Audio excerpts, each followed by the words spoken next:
the Roanoke werewolf.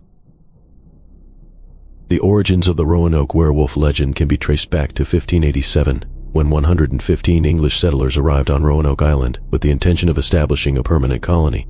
Just 3 years later, the entire colony had vanished, leaving behind only the cryptic word Croatoan carved into a tree. Theories abound as to what became of the lost colony, but some believe a sinister force, perhaps even werewolves, may have been involved in their disappearance. While there is no historical evidence to support such claims, the idea of a supernatural culprit has only added to the intrigue and mystery surrounding the lost colony. Sightings of strange wolf-like creatures have persisted in the Roanoke area for generations, with one of the most compelling accounts occurring as recently as 2007. A couple, David and Lisa, were camping near Roanoke when they encountered a creature they believed to be the Roanoke werewolf. David, armed with a .357 Magnum, claims to have shot the 7-foot-tall beast at close range, only for the bullets to barely faze it. The arrival of a second creature convinced the couple they were outnumbered. They fled to their vehicle and sped away, later corroborating their story with a local hunter who claimed to have seen a similar bipedal creature in the area. The Great Dismal Swamp, straddling the border between Virginia and North Carolina, has also been a hotbed of alleged Roanoke werewolf activity. Some researchers believe the swamp may hold clues to the fate of the lost colony, theorizing that the settlers may have taken refuge in the area. In 2007, a team of amateur archaeologists and enthusiasts ventured deep into the swamp after spotting what appeared to be the remains of a rotted boat on satellite imagery. While they discovered some wooden debris, wildlife officials prohibited them from taking samples for carbon dating, leaving the potential connection to the lost colony and the creatures that may lurk in the swamp a mystery. The remote wilderness and eerie swamps that surround Roanoke Island provide the perfect backdrop for the legend of the Roanoke werewolf to endure. Despite a lack of concrete evidence, sightings and stories of the creature continue to surface, each one adding to the rich tapestry of myth and folklore that has become inexorably intertwined with the island's colonial history. While the true nature of the Roanoke werewolf may never be fully understood, there is no denying its power as a cultural phenomenon. The legend stands as a testament to the enduring allure of the unknown and the human fascination with creatures that lurk just beyond the edges of our understanding. As long as the mystery of the lost colony remains unsolved and the dense forests of Roanoke Island continue to cast their shadows, the haunting howls of the Roanoke werewolf will echo through the pages of history and the imaginations of those who dare to venture into its domain. Something bit and clawed a North Carolina teacher to death. Nobody knows what it was. The haunting case of a 77-year-old school teacher mauled to death by an unknown animal in coastal North Carolina is being taken nationwide in the search for answers. Brenda Hamilton was attacked while walking her dogs in Beaufort County, and deputies have yet to figure out what exactly is to blame for her killing. Deputies have speculated it could have been a coyote, wolves, or even wild dogs, but DNA evidence has concluded only that the attacker was canine in nature, the sheriff's office said in a press release. The Beaufort County Commission voted Monday to launch a committee in search of definitive answers, with the intention of having national experts weigh in. The vote was unanimous and included money to pay consultants, WCTI said Tuesday. There is a concern in the community that because this attack was from unknown sources, that it could happen again, Commissioner Hood Richardson told Witten. As a matter of public safety, we need to bring this mystery to some kind of a conclusion. Rumors are spreading on social media of what might be lurking in the woods. Western Carolina science teacher Maureen Hickman told commissioners the animal may have been the hybrid offspring of dog and coyote or dog and wolf, WCTI reported.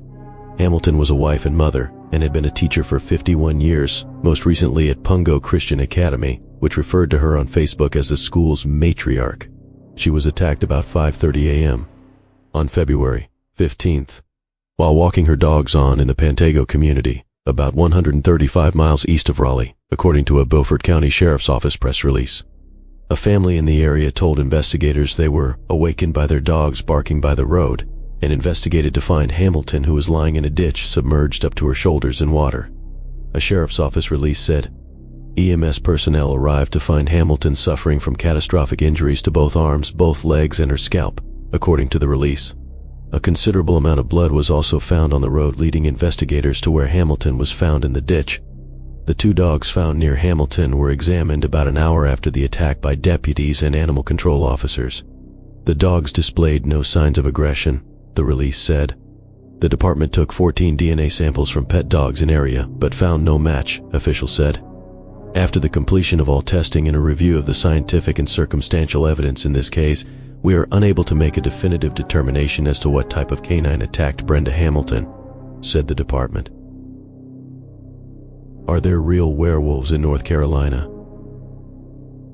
Potential werewolf attack in North Carolina resurfaces. An animal attack from 2019 is gaining renewed scrutiny due to DNA evidence that was collected at the scene when an elderly woman was viciously attacked and then partially eaten by unidentified animals. Some believe this could be a clue to proving the existence of werewolves. Authorities still don't know what type of animal was responsible for Brenda Hamilton's death, despite plenty of evidence. The county voted unanimously to consult a third-party DNA expert, as well as collaborate with Fish and Wildlife Services to analyze the hairs and fibers collected from the attack. And a medical examiner from a veterinary forensic laboratory did the post-mortem examination. Despite all those measures, they were still unable to determine what kind of animal attacked. The evidence was concluded to be canine in nature. However, that didn't clear up the mystery as much as one would expect. First, the victim was discovered by 2 pet dogs who contaminated the scene. However, the pets underwent seizure and thorough observation that found them to be non-aggressive, and they were essentially cleared of all charges and declared good doggies. Over the course of the next few weeks, 85 samples from local dogs were collected to be compared to the evidence from the scene, but none were determined to be a match. In fact, they can't even narrow down what kind of canine it might be, so wolves or coyotes couldn't be ruled out, despite the heavy focus on domestic dogs in the area. After several years and no answer, some are speculating the reason the DNA couldn't be definitively determined is because the attack was committed by a werewolf, or possibly several werewolves. This seems largely based on the lack of any subsequent animal sightings to explain the brutal and deadly attack, other than an alleged large black creature that was thought to be a panther. Terrified witnesses tell of creepy dogmen creatures prowling in woods of North Carolina and other states and counties. I have always loved nature. I love the woods, and I love hiking and camping, fishing. On this occasion, I was by a lake for 15 minutes when all of a sudden this overwhelming feeling of dread came over me.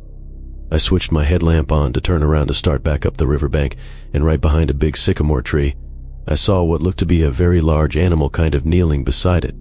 As I locked my eyes on it, I completely froze. I knew I was definitely seeing something there, but my mind couldn't process it. What I was looking at didn't make any fucking sense. I kept saying to myself, animals aren't supposed to look like that. Right as I'm thinking this, it's as if this thing read my mind, stood up, and made itself perfectly visible. You know, the monsters your parents told you weren't real and couldn't hurt you. I've heard of the dog man before, but never really took it seriously. These things are perfectly adapted fucking killing machines. The way the arms and legs looked, it looked like it was perfectly adapted to walk on all fours as well as on 2 legs. This experience has torn a huge hole in me. Another who shared their experience in Georgia said he was rafting with friends when he had to answer a call of nature. When he stopped in a clearing, a genetically mixed entity of man, wolf, and primate suddenly stepped out. He added, I spent 21 years in the army, all over the world and in 3 different theaters of war, and I have barely slept at all since seeing this thing, an enormous canine-type creature. I can still taste the fear in my throat and my own vomit. I am 6 foot tall and about 250 solid pounds, and this thing dwarfed me. At least 7'6" and maybe 350 to 400 pounds. As a former college and semi-pro football player and powerlifter, I know about big people and about strength and musculature, and this was no normal creature that evolved somehow in that environment. I can promise you this is not something anyone would want to encounter twice. Another witness, a deputy sheriff, said, There ain't many things in the world that scare me. Put simply, I've seen some shit in my days, but nothing prepared me for that night. I recall there was a search for a young man sucked into a storm drain, and I parked my cruiser at what I believe was the electric company's storage yard. About 5 minutes passed before I hear a snorting, almost sniffing sound coming from the other side of the tracks. I turned my light, and to this day wish I hadn't. It had pointed ears and a long muzzle, and it looked me right in the face before it bolted into the timber. It was not a mask, and it was not a person in a costume. Who would walk up on an armed man with a police radio and full uniform and risk getting shot? I remember it was surreal, so final, I guess. I know what's in the dark now.